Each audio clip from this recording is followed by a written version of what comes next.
इस वक्त की बड़ी खबर मुंबई से, जहां पर एनसीबी दफ्तर में पहुंची है रिया चक्रवर्ती। उनसे पूछताछ चल रही है। करीब 1 घंटे से एनसीबी की टीम उनसे सवाल जवाब कर रही है। ड्रग्स कनेक्शन पर सारे बड़े और कड़े सवाल हैं।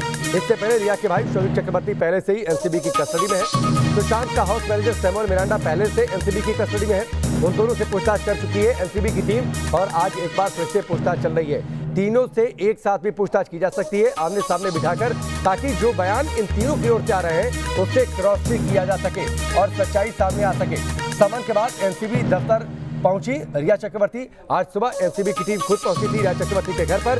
उन्हें समन थमाया था और 11 बजे एनसीबी दफ्तर आने को कहा था। उसके बाद रिया चक्रवर्ती पहुंची एनसीबी दफ्तर। रुमान उल्लाह हमारे साथ जुड़ चुके हैं, सीधे उनका रुख करते हैं। रुमान, आज एनसीबी के सवालों का सामना कर रही है, क्या बड़े सवाल एनसीबी के पास रिया के लिए? देखिए, बिल्कुल एनसीबी के दफ्तर में 1 घंटे से ज़्यादा हो चुका है रिया चक्रवर्ती से पूछताछ होते हुए, और रिया चक्रवर्ती को तमाम सवालों के जवाब देने होंगे जो इस मामले से जुड़े हुए हैं। इससे पहले रिया चक्रवर्ती के भाई शोविक और सैमुअल मिरांडा ने खुलासा किया था कि रिया ही ड्रग्स मंगाने के लिए पैसे दिया करती थी और वो पैसा किसी और का नहीं बल्कि सुशांत सिंह राजपूत का ही हुआ करता था।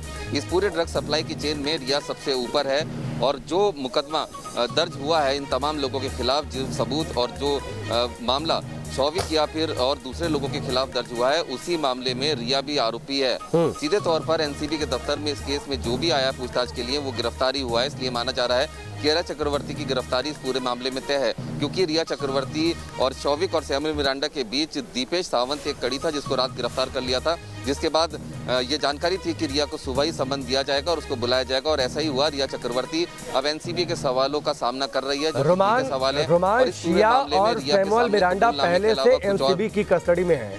शोविक इस बात को कबूल चुका है कि रिया ड्रग्स मंगवाती थी।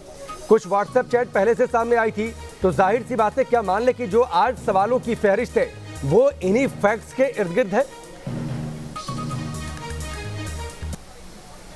देखिए, रिया की बोलती बंद है। जो एनसीबी के सवाल है उसके सामने रिया जवाब नहीं दे पा रही है, क्योंकि सारी चीज़ें इलेक्ट्रॉनिक एविडेंसेस हैं, चैट्स हैं, सीजर्स हैं और पूरा चेन है कि कहां से ड्रग्स आती थी और रिया किस तरीके से ड्रग्स मंगाया करती थी। इसी वजह से रिया के सामने कबूलनामे के अलावा आज यहां पर कोई और रास्ता बचता नहीं है, क्योंकि इसी तरह से शोविक और सैमुअल मिरांडा की भी गिरफ्तारी हुई थी, क्योंकि उनके पास भी कुछ और रास्ता बचा नहीं था। वो मुकर नहीं सकते थे, क्योंकि 15 मार्च 2020 की चैट है, 17 मार्च 2020 की चैट है, इसके अलावा और पुरानी चैट है। जानकारी मिली है कि रिया चक्रवर्ती करीब 2016 15-16 में भी ड्रग्स कनेक्शन उसके सामने आए हैं। ठीक है रुमान, ठीक है, आप नजर बनाकर रखिए, अपडेट हम आपसे लेते रहेंगे। फिलहाल आपका बहुत बहुत शुक्रिया। और जो बड़ी खबर रुमान ने बताई मुंबई से, वो बड़ी खबर यह है कि एनसीबी के सवालों के सामने रिया चक्रवर्ती ठीक से जवाब नहीं दे पा रही।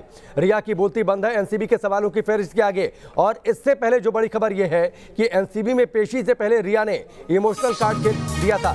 रिया को दरअसल ये पता था कि एनसीबी के सवालों का जवाब देना आसान नहीं होगा, इसीलिए एनसीबी दफ्तर से पहले समन मिलते ही एक इमोशनल कार्ड रिया चक्रवर्ती की ओर से खेल दिया गया और उस इमोशनल कार्ड में खुद को प्रेमिका के तौर पर इस्टेब्लिश करने की कोशिश की रिया चक्रवर्ती ने, और ये कहा कि प्यार करना अगर गुनाह है तो अंजाम को तैयार है। दरअसल रिया चक्रवर्ती ने अपने वकील के जरिए ये बात कहलवाई है। रिया गिरफ्तारी के लिए तैयार है। रिया चक्रवर्ती का वकील सतीश मान शिंदे ने कहा कि अग्रिम जमानत की अर्जी दायर नहीं की गई है रिया चक्रवर्ती की ओर से, और अगर चाहते तो ऐसा करते, लेकिन ऐसा नहीं किया गया है। 5 तस्वीरें आपकी टेलीविजन स्क्रीन पर है। दीपेश सावंत की आज पेशी हुई है।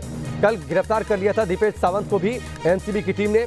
सैमुअल मिरांडा पहले से, शोविक चक्रवर्ती पहले से एनसीबी की कस्टडी में है। आज रिया चक्रवर्ती पहुंची है। पिछले 1 घंटे से सवाल जवाब हो रहे हैं।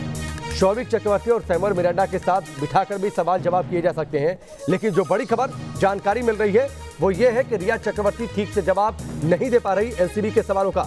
रिया चक्रवर्ती के बोलती बंद हो गई है एनसीबी के सवालों के सामने। जो अब से थोड़ी देर पहले रुमान हमारे साथ जुड़े हुए थे, वो जानकारी दे रहे थे। इस बीच एक और बड़ी खबर आपको बता दें, दीपेश सावंत जिसे कल गिरफ्तार किया था एनसीबी ने, उसे आज कोर्ट में पेश किया गया है और अब 9 सितंबर तक एनसीबी को रिमांड मिल गई है।